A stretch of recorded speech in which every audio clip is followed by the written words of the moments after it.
Let's start our exploration of interstellar travel by thinking about what happens when you travel at very high speeds, close to the speed of light. You may know that to a stationary observer, your time, that is the time of the person traveling, appears to slow down. And this means that at these high speeds, one can travel to the stars in a much shorter time than you might think. This effect is called time dilation. We can see how it works by considering two spaceships in a featureless void. Let's say that they are traveling at constant speed relative to each other. The first thing to realize is that in such a featureless space, you cannot tell which one is moving. If an observer on spaceship B thinks that he or she is stationary, they would consider the other spaceship A to be moving, let's say moving to the right. Similarly, if the occupants of spaceship A thought that they were stationary, then spaceship B would seem to be moving towards the left. There is no reason to disbelieve either of them, since both the ships are moving at constant speed. The laws of physics are exactly the same on both, and neither point of view has any precedence over the other.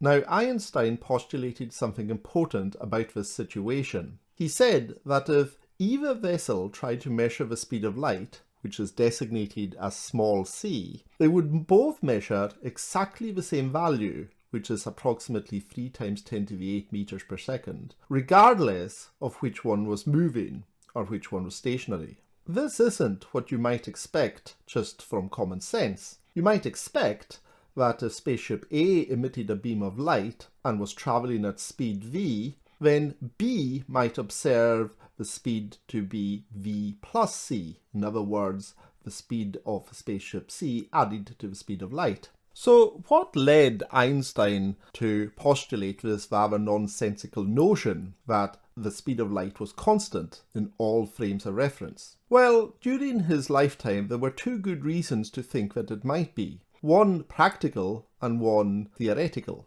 The theoretical reason was a set of equations published by the great British physicist James Clerk Maxwell in the 1860s. Maxwell's equations describe a relationship between magnetism and electricity, and the speed of light can be derived from these equations. If the speed of light depended on velocity, then the relationship between electricity and magnetism would be different at different speeds. But there was certainly no evidence of this, and the laws seemed to hold true at all speeds. Einstein extended this to include all the laws of physics by saying that the laws were the same for all observers traveling at a constant speed, whatever that speed was.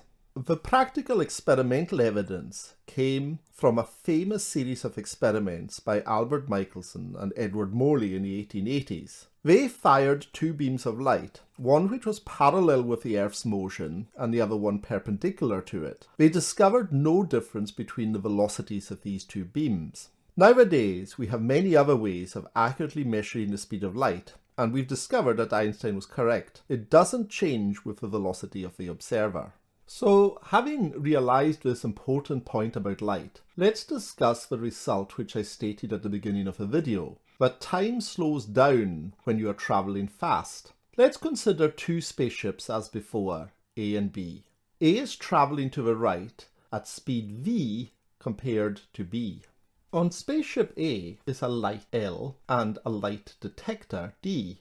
If L flashes, sometime later the flash of light is received by D. What someone on spaceship A sees is shown. The beam of light emitted by L travels straight across the spaceship at speed c to the detector D and takes a time ta. Since length is equal to speed times time, the distance between L and D is c ta. Now let's look at exactly the same thing from the point of view of B, from B's perspective. L emits a flash of light, but because A is moving to the right, by the time that it reaches D, D has moved along. If B had measured a time taken for the light to travel from L to D of TB, then the length here would be CTB. Remember that the speed of light is the same for both spaceships. The horizontal distance D would have moved along in this time would be VTA, where V is the speed of spaceship A relative to B. So these lengths make up a triangle, where dA is the position of D according to A and dB is its position according to B.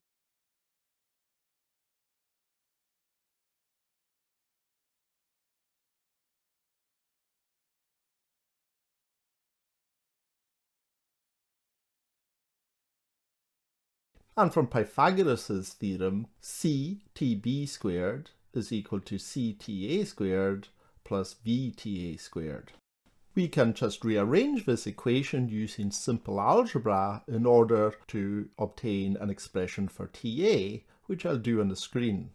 So time for A and B runs differently by a factor of the square root of 1 over 1 plus V squared over C squared. This occurs so often in calculations with special relativity that it's given a symbol gamma. TA is equal to TB times gamma.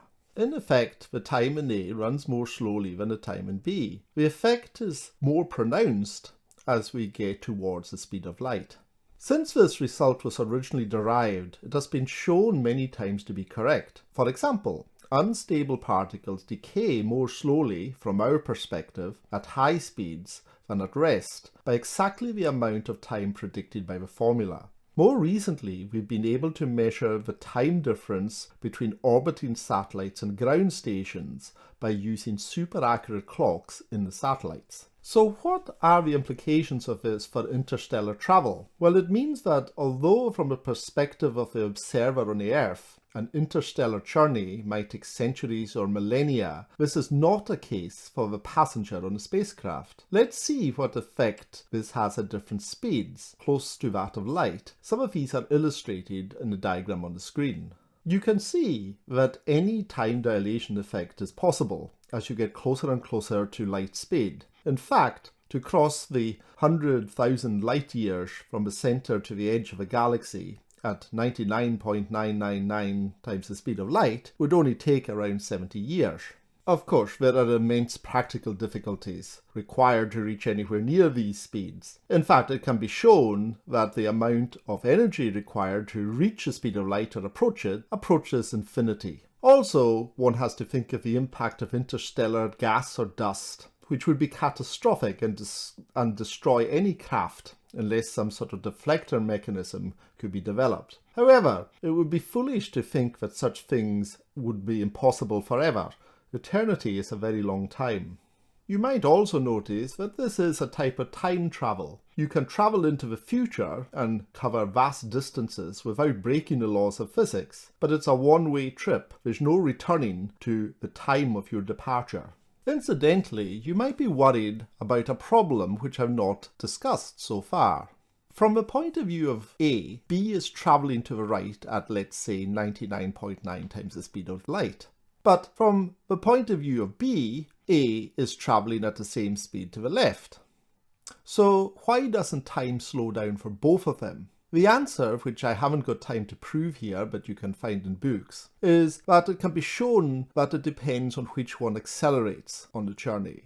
So that if B was an observer on Earth and A was a spaceship travelling away from Earth, time would slow down on A as observed from B. The difference between both points of view being that A accelerates to bring it up to light speed and of course decelerates back down to normal speed at the end of its journey.